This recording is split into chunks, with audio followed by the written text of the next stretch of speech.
일단 조기 대선을 만들어낸 것이 촛불이고, 네. 그다음에 이 지금 야권이죠. 자유한국당, 지난번 집권당인 자유한국당이 사실상 굉장히 초라한 모습으로 임할 수밖에 없었던 것도 촛불을 인해서 대통령이 파면됐기 때문에 그렇게 된 것이고, 네.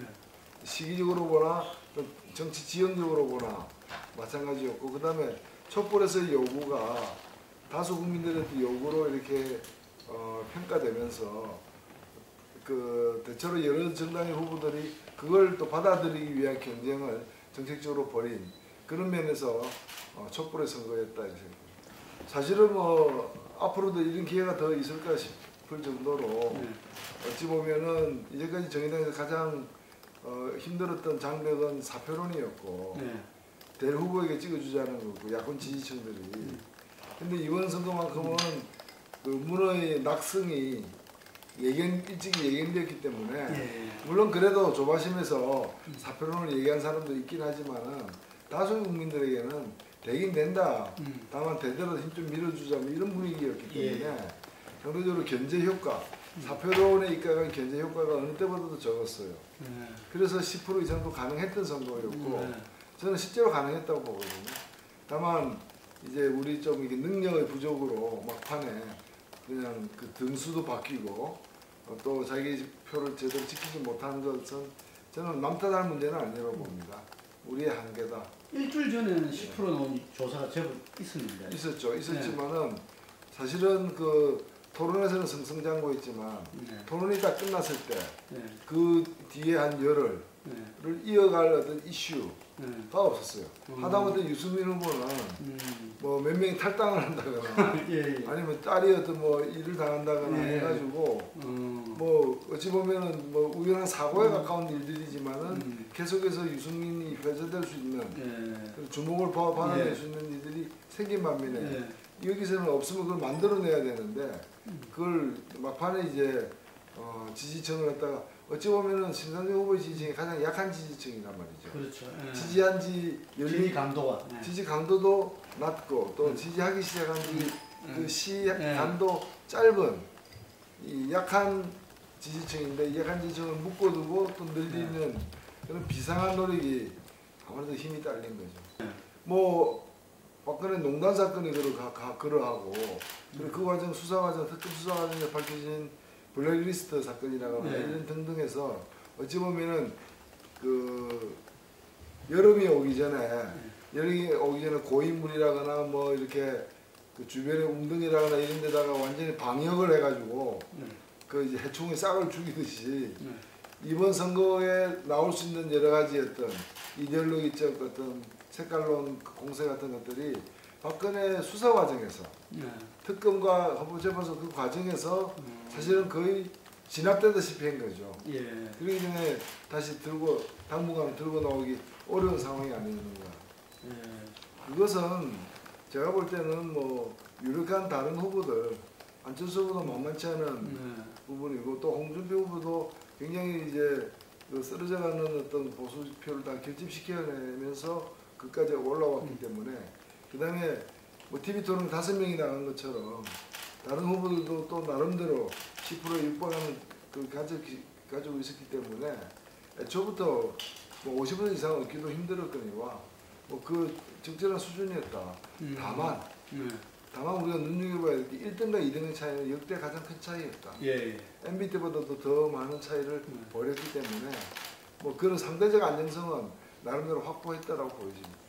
사실 이번 선거에서 가장 특징적인 것이 보수표의 어떤 분산과 결집인데 이 보수표는 큰 기둥을 잃은 셈이었기 때문에 마음의 기둥, 정신적 지주를 갖다가 감옥으로 보낸 상태에서 맞이한 선거다 보니까 지푸라기를 잡는 심정으로 올마 다녔죠. 반기문, 황교안, 그 다음에 안희정, 심지어는 안희정 후보까지 가고 그것이 또 안철수 거쳐가지고 마지막에 홍준표까지 온 거죠. 그래서 어찌 보면 홍준표가 이런 보수 후보를 또 담아냈다는 어떤 그릇이 됐다는 점은 또 그의 능력이라고 평가하지 않을 수가 없는 것이고 그리고 그래도 힘을 한쪽으로 좀 몰아줘야 된다.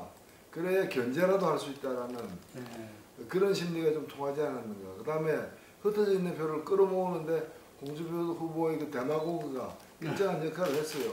안철수 뒤에는 그 상황이 박지원이다 뭐 등등의 그런 어떤 얘기를 통해 가지고 흩어져 있는 보수표들이 아 여기는 주로 잘못 섰구나 하고 고향으로 돌아오는 그런 역할을 일정하게 해내지 않았는가 이렇게 보여요. 글쎄요. 일단 안철수 현상이라는 말이 나올 정도로 정치 개혁을 이끌어낼 새 정치의 표상으로 정치권에 등장한 것은 불만사실입니다. 또 그런 표상에 어울리게끔 뭐 서울시장 후보라 양보라거나 후보 양보라거나 여러 가지 어떤 그런 주목을 끌만한 아름다운 어떤 장면들도 많았던 거죠. 저는 그래서 그것이 절정에 달한 뭐 반면에 이제 검증은 소홀했다.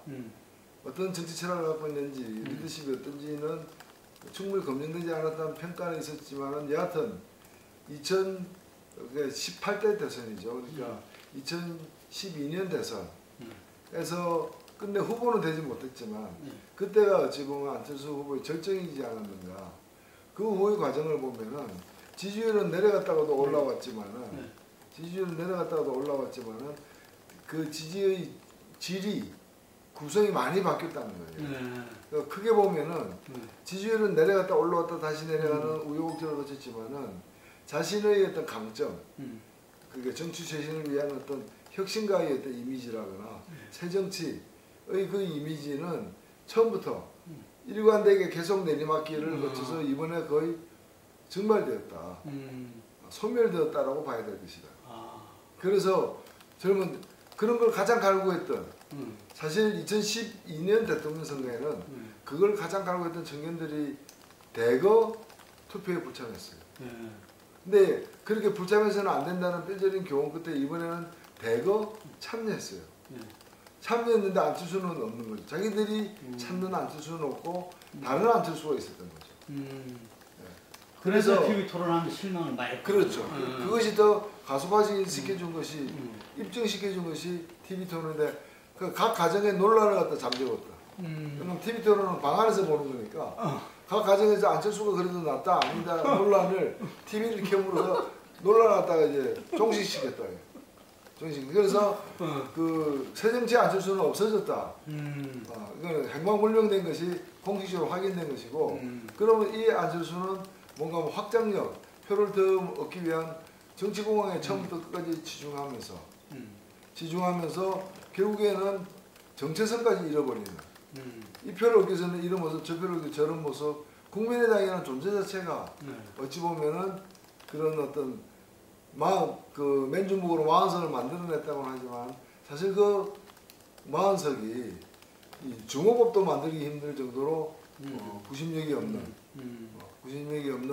그런 상태이기 때문에 사실상 안철수는 낙선했을 뿐만이 아니라 자기 고유의 지지 기반도 잃고 스스로 고유의 정체성도 상실한 상태이기 때문에 이제 새로운 정치를 하려면은 처음부터 해야 되는 상황이거든요. 그러니까 일단 자기 정체성을 정하는 일부터 새롭게 시작돼야 되는 것이고 대중이 인정하는 저 사람은 저런 정체성이라는 걸 인정받게 되는 어떤 새로운 과정이 그러니까 이제까지 과정이 의미가 없어지는 거예요. 과정이 필요한 것이고 그에 맞게 새로운 정치적 기반을 만들어내야 되는 그런 처지에 놓여 있다. 다음 도전은 지금 일단은 선거 끝났기 때문에 다음 도전한다고 하지만 그것이 과연 실현될 것인가는 아직 많은 시간이 남아있다. 이전의 안철수 현상은 좀 시대적인 흐름, 시대적인 요구가 왔던 측면이 또 상당히 크잖아요. 본인이 만들어냈다기보다는 그럼 그것을 새로 본인이 만들어내야 된다. 어려울 수밖에 없겠네요. 그렇죠. 그것이 사실은 당시 안철수 후보만 낙선한 것이 아니라 그것을 갖다가 그 주도적으로 끌어나갈 국민적 인정을 받는 혁신가가 탄생을 못한 거죠. 그리고 정권은 박근혜한테 넘어간 것이죠. 그렇게 박근혜한테 넘어간 상태에서 오히려 저편은 더 심각하고 커졌고 이번에는 정치가가 아니라 정치인이 아니라 국민에 의해서 박근혜를 탄핵 그다음에 구속까지 시킨 거 아니에요. 네.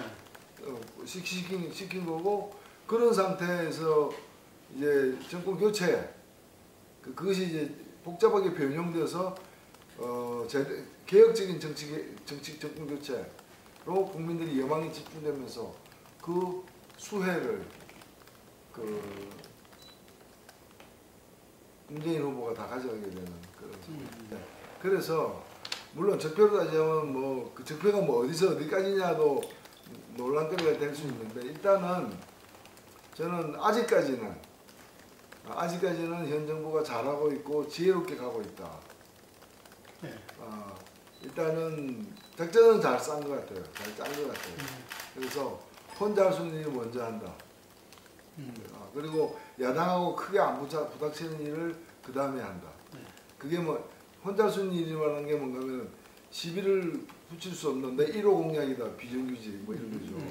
그 다음에 이제 세월호 한 번 더 조사하자라거나 뭐 그 다음에 이런 문제들. 그 다음에 검찰은 제발로 이렇게 또 밥상 위에 올라와 줬고 그러니까 저 검찰 개혁 이런 식으로 해가지고 행정명령 내지 대통령의 지시로다가 우선 할 수 있는 일들을 해나가면서 우레와 같은 박수는 터지고 이것이 국민적인 뒷받침이 개혁의 동력이 되는 거죠.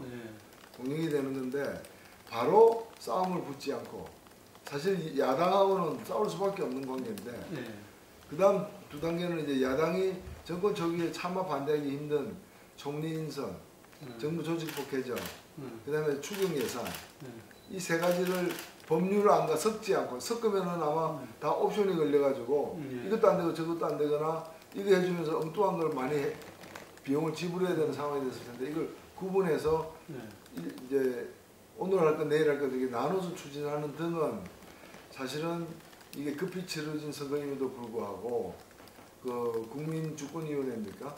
몇 가지 그 위원회와 민주연구원 등이 이른바 100일 로드맵 하면서 과거의 어떤 경험 타산지석으로 삼아서 꽤 신중하게 좀 한편으로는 굉장히 이제 그 개혁의 이니시티브를 쥐고 힘있게 나가면서도 한편으로는 반발을 누구로 때리고 한편으로는 안정적인 어떤 안정희구 세력까지 달래가면서 일을 왔다고 봅니다. 그러나 마냥 모든 일이 다 이렇게 가지는 못할 거예요. 특히 이제 적폐 중에서는 이제 여러 가지를 이 정부와 관련된 문제들을 바로잡는 일은 정부가 잘못한 블랙리스트 문제라는 여러 가지 뭐 자신들이 다 바로잡을 수 있어요.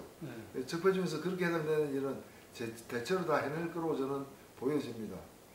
두 번째는 뭔가 하면은 이제 법률을 개정해서 만들어야 될 것, 공수처부터 시작해서 이거는 만만치 않을 것이다.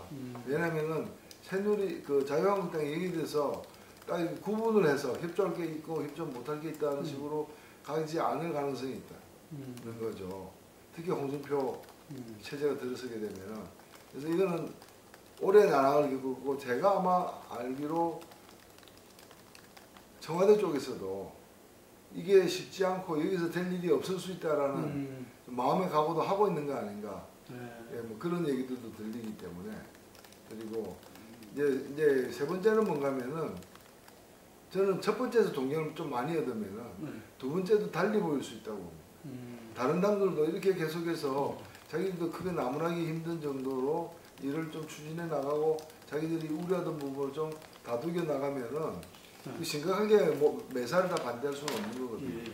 근데 여기에 이제 우리 앞을 기다리고 있는 큰 게 뭔가면은 개헌입니다. 그리고 선거제도입니다. 사실은 지금 보면은 나머지 야당들은 정의당을 제외한 나머지 야당들은 사실은 당 자체의 존립 자체가 상당히 흔들리는 상황입니다. 두 개로 될지 세 개로 될지 이런 부분에 있어서 그런 상황에서 지방선거를 맞이하게 되는데 지방선거는 당 손발인 기초의원들, 그 지방의원들의 명운이 걸린 선거예요. 그리고 그들의 발언권이 나름대로 쓰여지는 그들이 살기 위한 선택을 갖다가 마냥 무시할 수 없는 그런 상태. 그 지방선거가 들어오는데 동시에 얘기는 뭔가 하면 당과 당끼리에도 운명이 걸려있는 개헌이 또 그러니까 개헌을 매개로 해서 당 안의 어려움을 혹은 당의 존립의 어떤 불안정성을 갖다가 개헌을 매개로 해가지고 연합을 통해서 개헌연합 특정한 안을 민다거나 뭐 등의 개헌연합을 통해서 그걸 이제 좀 캄프라치할 가능성도 사실은 있고요. 그래서 이 개헌 문제를 어떻게 돌파하며 또 집권 후 첫 선거, 사실상 중간평가의 선거도 꽤 갖게 되는 이 선거를 어떻게 타고 넘을 것인가가 이제 집권당만의 모든 서로에게 과제인 거죠. 그리고 이 헌법이 그냥 헌법이 아니라 이번 탄핵 사태를 거치는 과정에서 이 헌법에는 적폐를 청산하려는 여러 희망과 요구들이 다양한 계층에서 많이 실리게 됩니다.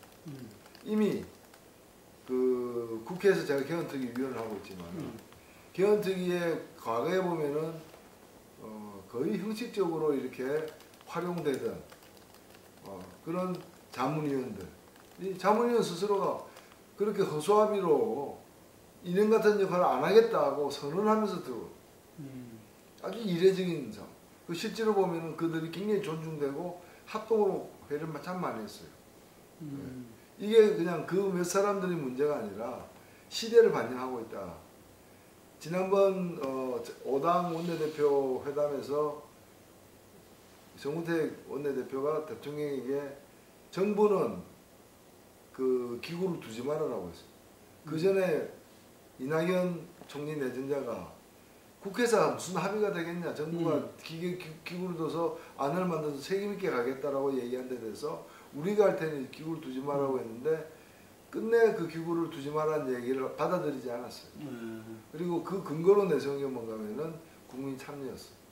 마지막 워딩도 자세히 소개는 안 됐지만 마지막에 정리하는 워딩도 국회 하세요. 합의하면 따라가겠습니다. 합의 안 되면 우리가 나서겠습니다. 그리고 합의 안 되는 것만이 아니라 국민들의 참여가 부족하고 국민들의 의견이 덜 반영되면 우리가 따로 반영하겠습니다. 그래서 기구는 필요합니다. 이렇게까지 얘기를 했다는 거죠. 그런 점에서 이 개헌이 단순히 집권 세력은 피하고 싶고 싸움만 붙고 꼭 이런 문제를 떠난 과거와 다른 어떤 전개 양상이 예정되어 있는 상황이다 지금. 그래서 여기에도 적폐 문제. 예를 들면은 제왕적 대법원장 제가 토론회 준비하고 있거든요. 용역까지 줘가지고. 그러면 대법원장이 대법관을 갖다가 지금 이제 다 제청을 하고 있다고.